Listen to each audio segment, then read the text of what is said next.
தங்கம் தாமரை போல இருக்கிற எபெருமானுடைய திருவடிகள், அந்தமும் தாமரையுமா இருக்கிற திருவடிகள்.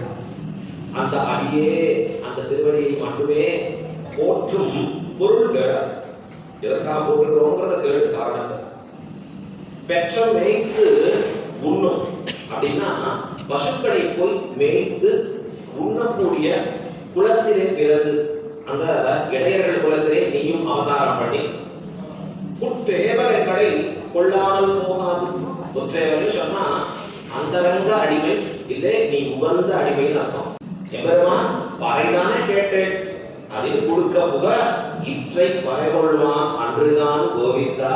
இந்த பறையை கேட்டா வந்தோம் நாங்க, இதை பெறுவதற்காக வர. என்றைக்கும் ஏழு பிறவிக்கும் எந்த இடத்திலையும் எத்தனை பிறவிகள் எங்களுக்கு ஏற்பட்டாலும் என்ன வேணும்? உந்தன்னோடு ஒற்றோமையாகவும் உன்னோடு ஒரு உறவோடு கூடியவர்களாக இருக்க கடவோம். அது மட்டுமில்லை, உனக்கே நாம் ஆட்சேபிப்போம், உனக்கு மட்டுமே நாங்கள் அடிமை.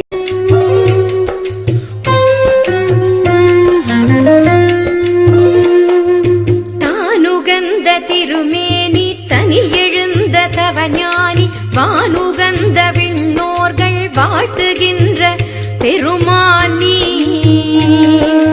யாமுகந்த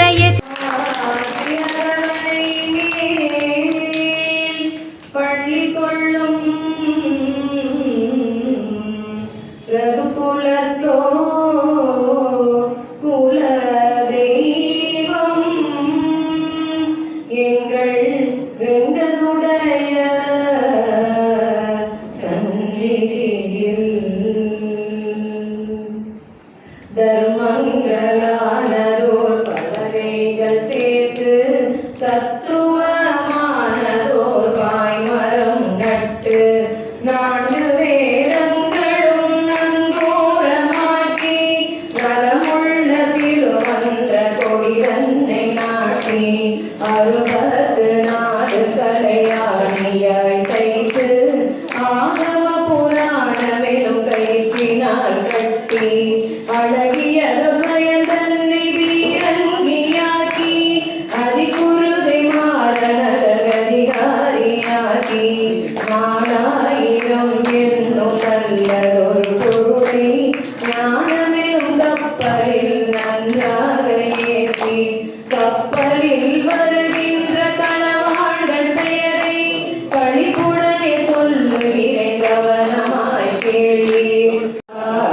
ஆண்டாள் கல்யாண வைபோகமே பட்டபிரான் மனம் மகிழ பாருலகில் உதித்தாள் பக்தியுடன் திருப்பாவை பாடி தினம் துதித்தாள்.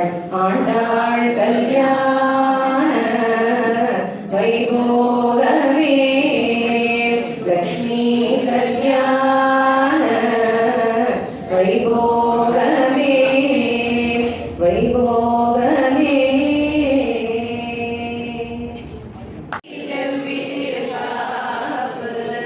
மல்லாடு நின்றோர் மணிவண்ணாவும் செவ்வடி செவ்விருக்காவு பல்லாண்டு பல்லாண்டு பல்லாயிரத்தாண்டு பல கோடி நூறாயிரம் பல கோடி நூறாயிரம் பல கோடி நூறாயிரம். ராஜா பூமி தந்த உன் கழல்கள் எந்த நாளும் பிறவாத நிலை தரும் பெரும் பதங்கள். தானுகந்த திருமேனி தனில் எழுந்த தவஞானி